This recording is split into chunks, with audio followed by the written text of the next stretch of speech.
Moving around a lot can be a disaster for the most part, but I actually didn't mind it. Sure, I would have to lose friends in the process, which did sting a little, but traveling was cool for the most part. Occasionally, it could be chaotic because my mom and dad didn't really get along. Their work schedules were different from time to time, and that is the real reason why we moved a lot. I remember arriving to the house. The house was a red brick house surrounded by neighbors. When I was moving my game system, I was greeted by the neighbors. The guy next door name was Paul. He seemed like a regular guy. He just smiled and told us that we will love this neighborhood and how his wife bakes the best cookies and he will come and give us some when she is done baking.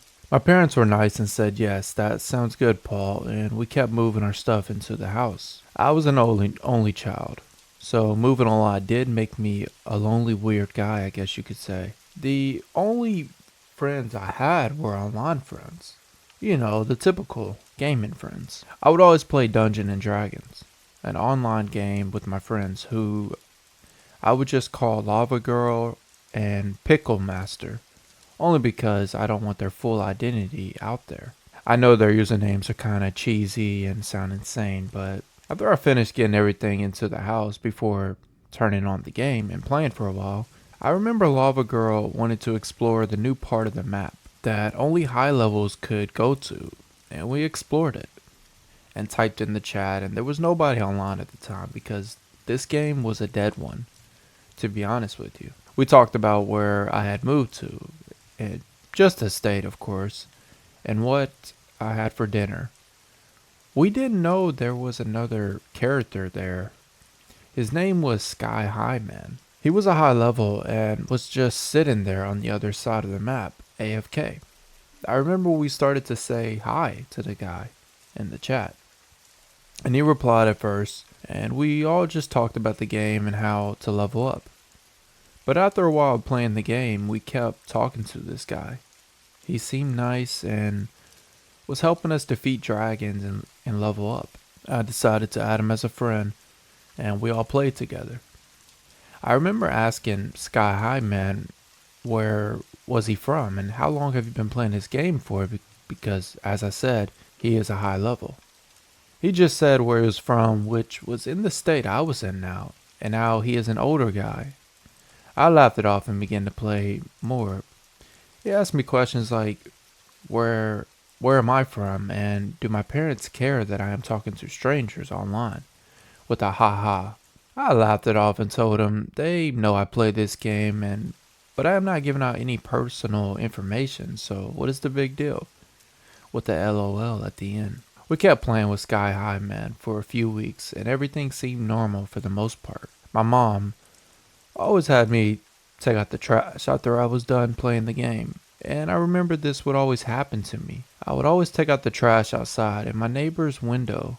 I would always see Paul staring at me. He would try and not make it obvious, of course, by coming outside and offering me cookies. I would always deny it and go back into the house. I remember how strange this was when it was every time I took out the trash can. And the even weird part about this is on my game, Sky High Man would always go AFK every single time I went to take out the trash. Which, this was odd, but I didn't think much of it. I just kept doing my usual, playing the game with my friends, and answering Sky High Man questions. Sometimes his questions would be personal. What time does your parents go to bed at? Or what is your favorite kind of cookie? Very weird thing to ask, but I said peanut butter cookie. I loved it. I did not answer the parents' question, and I ended up calling it a night and letting everyone know I'm headed to bed. When I closed my computer, something in my gut was telling me that this guy, Sky High Man, is my next door neighbor, Paul, who always talks about his wife who bakes cookies, but nobody has ever met his wife. At least my family has not. And why is he always staring at me when I take out the trash? I remember him saying he is an older man. Maybe this is accusations, but something in my gut is telling me I am right. I remember looking out my bedroom window, and all I could see was Paul's house. Just one car in the driveway, and that is it. This can't be, I said. Why would Paul be in Dungeons and Dragons game? But this all made sense. He always gave us cookies, and somehow it was always peanut butter. I would test this theory by telling him I like strawberry cheesecake cookies. And if he brings those, that means this guy, Sky High Man, is Paul, who is my next door neighbor. The next morning, I woke up and I got on the game. Nobody was active yet, not even Sky High Man. I played for a few hours, still no active. I went outside and Paul was not there. I mean, his car was in the driveway, but he was not active. It was about 4 p.m., and now he was active. I started the conversation with him. He was not answering. This was odd because Sky High Man always answered me. He just stayed AFK. My parents were leaving to go and pick up some pizza they ordered for us. So I was home alone, and Sky High Man was AFK. I remember just sitting in the game looking at his character, waiting for him to move or do something. After 10 minutes, I heard a knock at the front door. I looked outside my window and could see it was Paul holding baked cookies. I did not answer. I acted like I was not home and stayed in my room. He kept knocking, not taking the hint. Paul then said, "I know you are in there because your character is active in the game." I froze and I was terrified. Paul was Sky High Man. He just admitted to it. And now he's knocking at my door, and I am home alone. He kept banging on the door, and then he said he would be back. Paul came back, and I looked out my window and could see Paul was holding an axe. He started to break the door. I started to climb out of my window and run to the backyard and hide behind the tree. I could see Paul just inside the house, yelling my name while holding an axe in hand. I was so scared, and I did not have a phone or anything. I ended up climbing the backyard fence and running to the neighbor's house. I knocked on the door, and they let me in. I asked if I could call the police, because our neighbor next door, Paul, was trying to hurt me. The two older women said they would call the police, and for me to sit down and relax. I did, and they gave me some tea, which I waited, and I started to fall asleep. I felt my legs falling asleep first. I then could see that the older ladies did not call the police. They called Paul instead. When I woke up, I was tied to a chair. Paul was asking me, what is my parents' code to their safe? I wasn't sure what Paul was talking about, but he was dead serious. I mean, sure, my parents had money, but we were not rich. So I was just confused.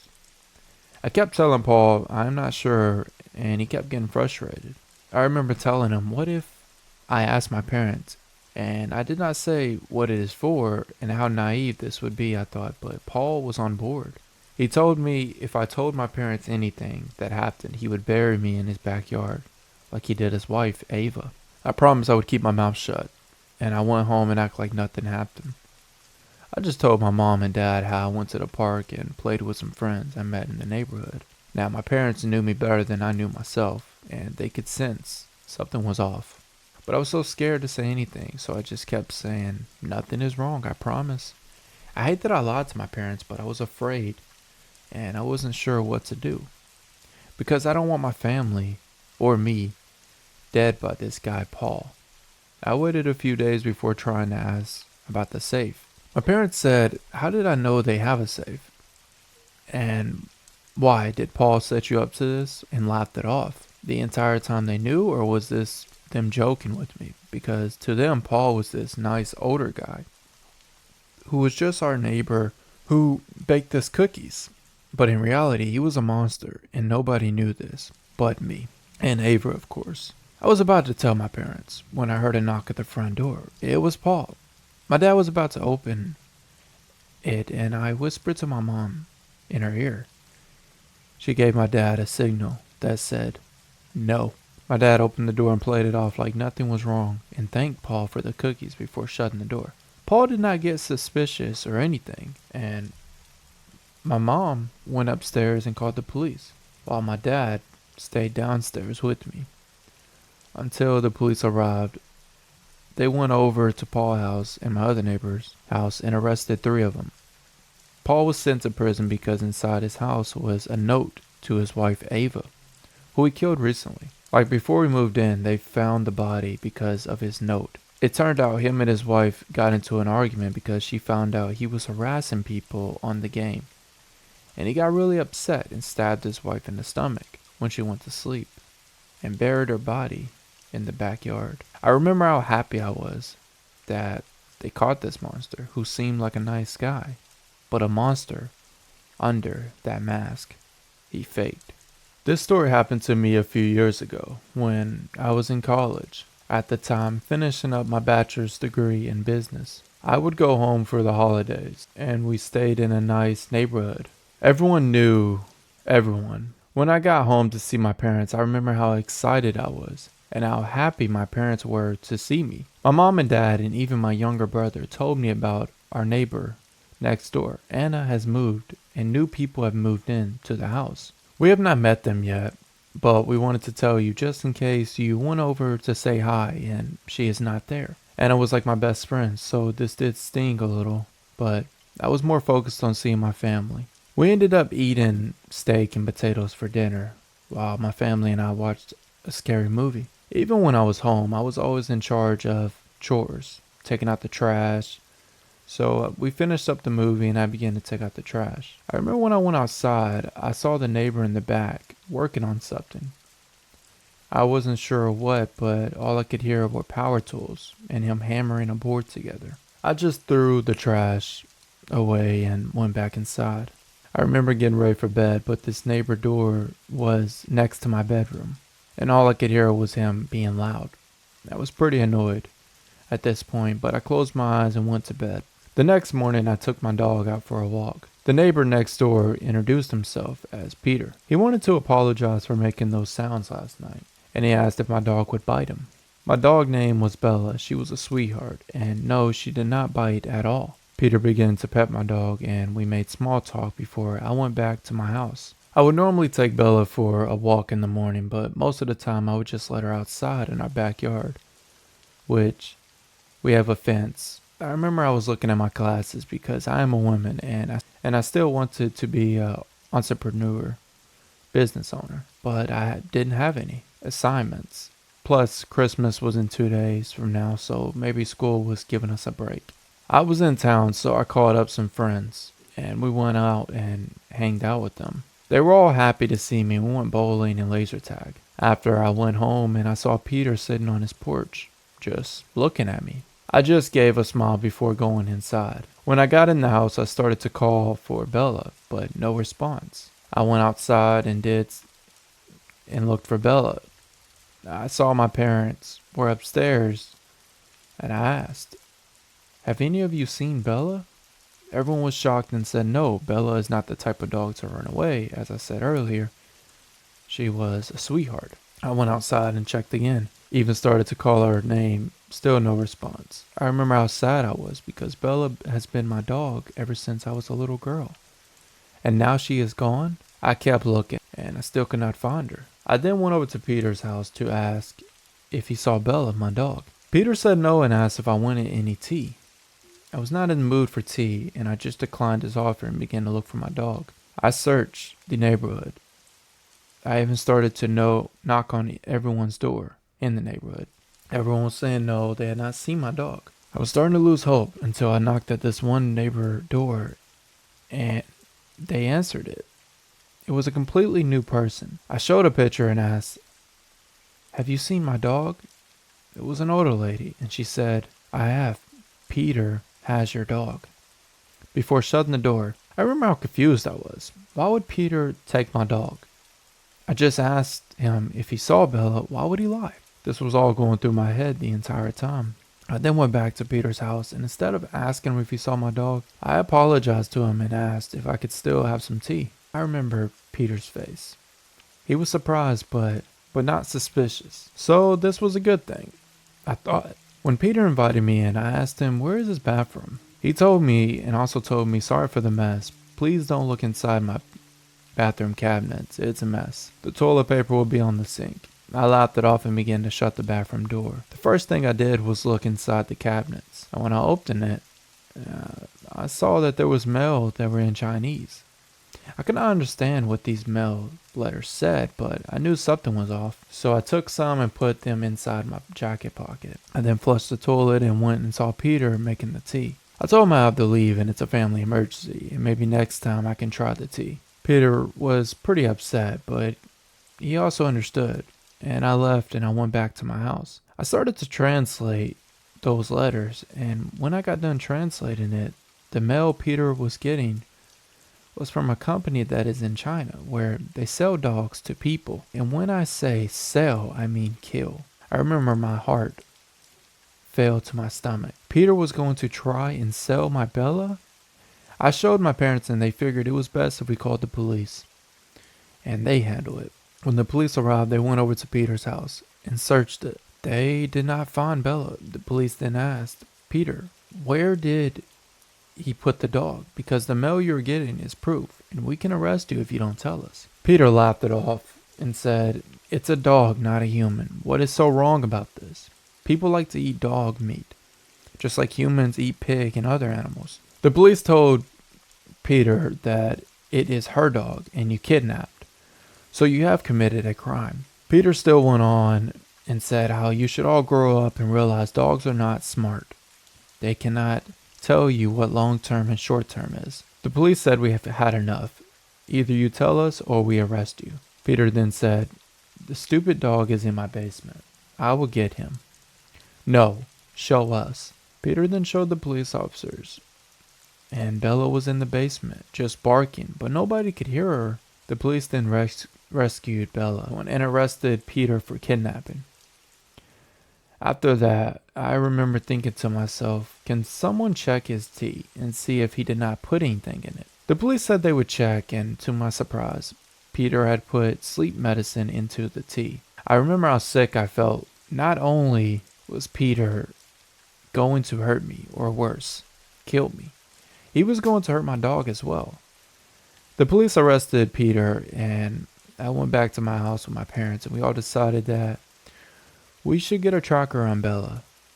So if this was to ever happen again, we will be able to track her down. The main lesson I can say I learned from this experiment is you should never let your dog outside alone, even if you have a fence, because you never know if there is going to be a crazy person next door who is waiting for his perfect opportunity to strike. This story I'm about to tell you happened to me a few years ago. I moved out of my parents' house at 18 years old, and instead of moving down, across the street or town, I moved across the state, far away from anyone that I ever knew. I won't get into details, but it was a big fight with me and my parents, and I thought this would be my best decision ever. Well, it wasn't. When I got to the small house I was renting with my minimum wage job I would get at Wendy's, the feeling of being away from everyone felt nice at first. I was now getting to experience peace. The only downside was my neighbors. They would always have parties every single night, so sleep was impossible to get at first, and trying to write a book was next to impossible. I had a few times where I would go and ask if they could turn down the music because it was midnight, and for the most part, my neighbors would turn down the music because it was midnight. But 2 hours later, boom, the music is loud again. I didn't ask for much, and I told myself if this keeps happening, I will call the landlord and tell them. The next night, after I got off work, it happened again, so I asked again, can you please turn down the music? The man next door said, can't you see we are trying to have fun? Why don't you go get a drink or something and stop complaining all the time? Before shutting the door and turning the music up, even louder. I had enough, and I called the landlord and told him everything. The landlord said that they would take care of it in the morning, and for me to try and ignore it for tonight because this would be my last night I would have to deal with this. I thanked the landlord and started to write. I put my headphones in, and I just tried to block out every noise and focus only on my writing. The next morning I woke up and made some breakfast and began to get ready for work. When I got off work, I saw the landlord was there. He was talking to my neighbors next door. They all just looked at me, and I went inside and began to start writing. No music, nothing, just peace and quiet, how I liked it. I was so happy that this issue was fixed. And for a couple of weeks, there was never a problem. The music was never loud. There was no parties outside or anything. The only downside was every time I left for work, there would be someone watching me. It would always be in a creepy way. No smiling, just eyes that were locked onto me. This went on for months, and I remember how uncomfortable this made me feel. I wanted to tell the landlord, but I waited. The men kept staring at me, and I had enough. I asked the man, "Can you stop staring at me?" The men just kept doing it. So I called the landlord and told him. The landlord came that night and talked to the men. The men lied and said they were not staring and how I am always causing trouble, but I don't want to see real trouble. So I suggest she quit complaining, or I will give her something to complain about. The landlord told them that they have 30 days before they will get evicted, and told me to start to lock my door and be careful before leaving. I did what my landlord said, and I locked my door and only went outside when it was daylight. And when I would get home, I would run to my place and go inside and lock the door. I remember I was writing and I heard gunshots coming next door, and more arguing, and then more gunshots. I remember how terrified I was because I just knew I was next. I was so scared that I didn't even call the police. I was just frozen in my living room. After 10 minutes, nothing happened. I stayed up the entire night. Nobody ever came to my door or anything. The next morning, I was leaving to go to work. I saw one of the men outside, sitting on his car. He looked at me and smiled. This was not the same man who would normally stare at me.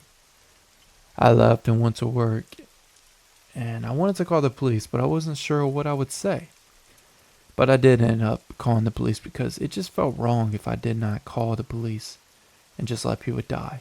After I explained everything to the police, they checked out the house next to me. When I arrived home, I saw that my door was open and there were 3 suitcases in my living room.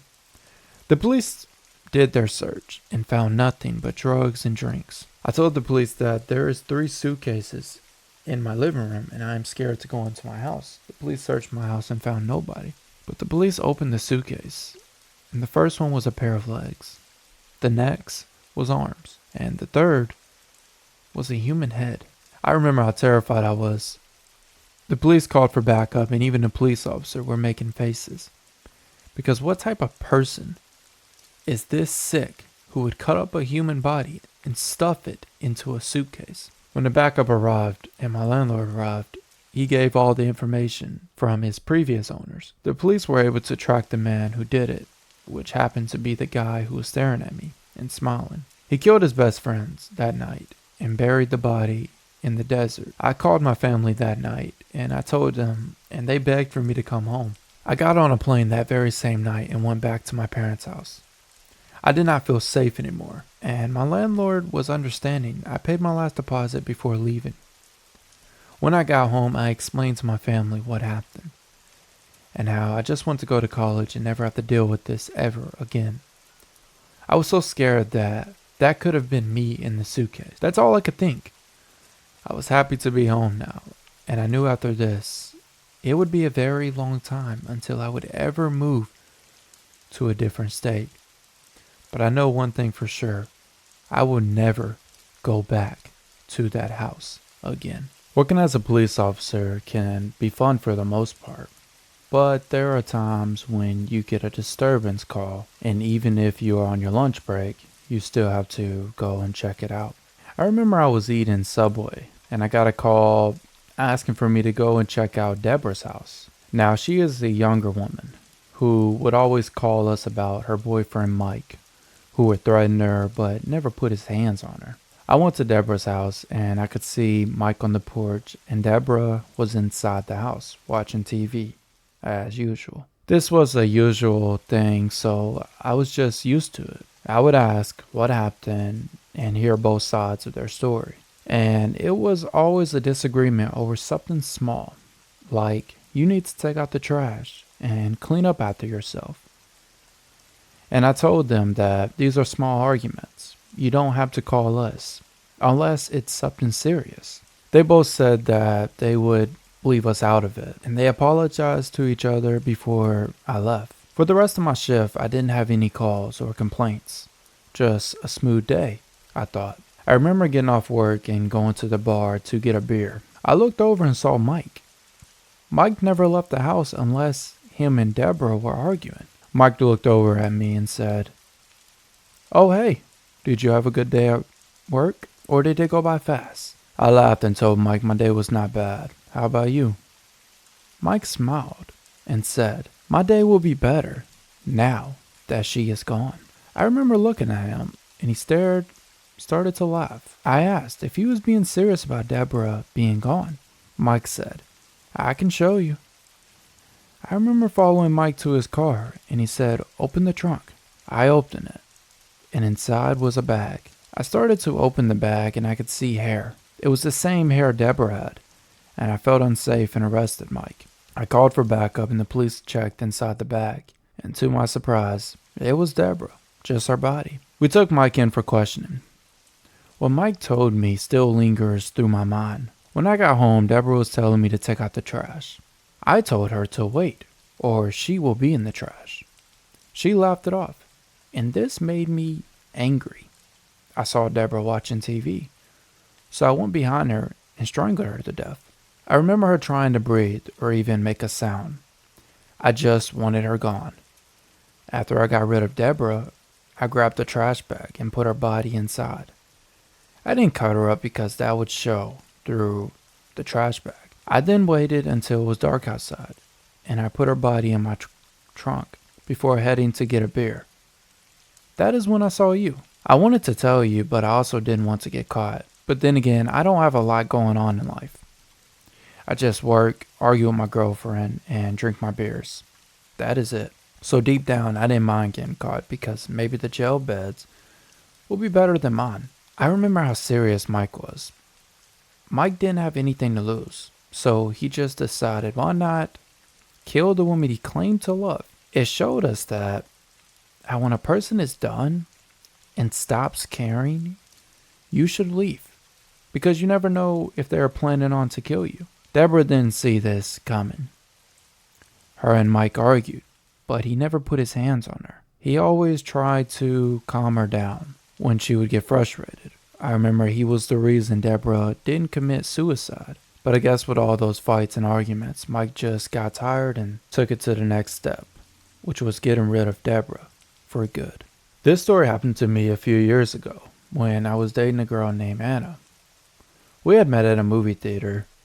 I was watching the new Spider-Man when I went to go and buy a hot dog. I saw her in line and I approached her. She smiled and I got her number. After going on a few dates, we began to start dating. I remember at first during the honeymoon phase, it was good. We made each other laugh. We even moved in together. And I would read her favorite book to her before going to bed. We had built a strong foundation, but our timing just wasn't aligned. I didn't know that she was leaving for college during spring, and this made our relationship a long distance. If any of you know how long distance usually goes, well, you get why this did not work in the end. Long distance is hard. We did it for a few months, but then she had to move. And I could not move at the time because I did not have the money to move. I remember we both said this could work, but then a week later, she texted me, "Hey, I really do care about you, Michael, but I just need time to focus on myself in school." I was upset, but I figured it was best if we moved on. Well, a few months passed by, and I got a text from Anna. "Hey, I miss you." I still bring up memories we did together. She could not actually remember and tell me what happened. I even asked her when her birthday, and she gave me the wrong answer. I remember thinking to myself, this is not Anna. Anna was smart and was in college, but for some odd reason, she just seemed off, and I had a gut feeling something was wrong. I tried calling Anna, but she always would decline and say, "We can text instead. I don't want to call." I asked her if I can come see her, and we talk in person, but Anna would always say no. I am focusing on school, but I do miss you. Anna was basically leading me on at this point. But anytime I tried to make a move, she would just say no and make up an excuse. I stopped replying to her because it hurt me so bad and I could not take it anymore. Anna would keep texting me things like, "Why are you ignoring me? Do you not love me?" I ended up texting her parents. What her parents told me made me even more terrified. I asked, "Was Anna around and how was school going?" Her parents told me that Anna had moved in with her new boyfriend and dropped out of college. I asked, "Why is your daughter texting me if she is in a relationship?" Her parents said, "Anna is not texting you. She lost her phone a couple months ago, and she thought you moved on because anytime she would try and reach out, her message would not deliver. So she moved on." I remember how mad I was. Anna was not the person who sent me the breakup message. It was someone else. I asked her parents if I could see Anna, and they gave me her address. I showed up, booked a plane ticket, and went to the apartment. I knocked on the door, and a guy opened the door and asked, "Who am I?" I asked if Anna was here. He said no. "Who is Anna?" I knew something was off.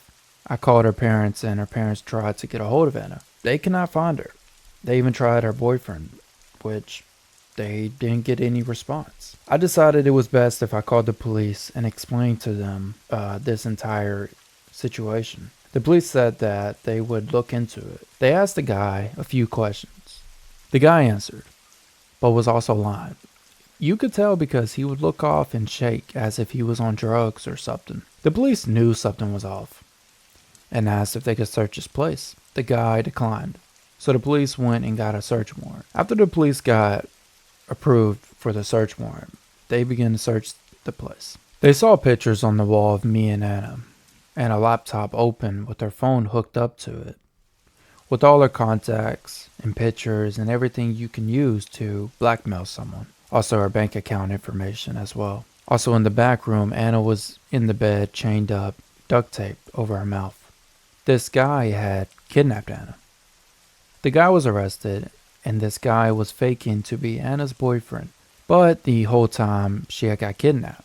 When she was walking back to her dorm, she noticed the guy staring at her. She went inside and began to shower. That's when she realized she left her door unlocked. So she got out of the shower to lock it, but then realized it was too late. Her front door was open. Someone was now in her house. Her phone was in the shower, so she ran into the shower to call me. But I was asleep because of the different time zones. And my phone was ringing, but I was asleep. And when I did not pick up, the guy ran into the bathroom and covered her mouth before taking her. I remember how terrible this made me feel because this probably would have not happened if I would have picked up and answered her call. But instead, I was asleep. The next morning I woke up. That is when I got a breakup bad news message. I was so naive and just was hurt, and I left it alone, but the entire time it was not her who sent that message. It was the guy who kidnapped her. After her story was told to the police, we both rekindled what we had and began to start dating again. She moved back to our hometown and went to college there. I supported her and she became a nurse. The main lesson from this story is sometimes we think it's fully over when you love someone and they leave, but you never know because life can put you two back together in weird ways. You just have to move on and still have some hope because maybe if it's really meant to be, you will both find each other again. These stories were created by Pumpkin Scares. If you enjoyed this video, be sure to like and subscribe. If you have any stories you would like me to narrate, my email is in my description and in my bio.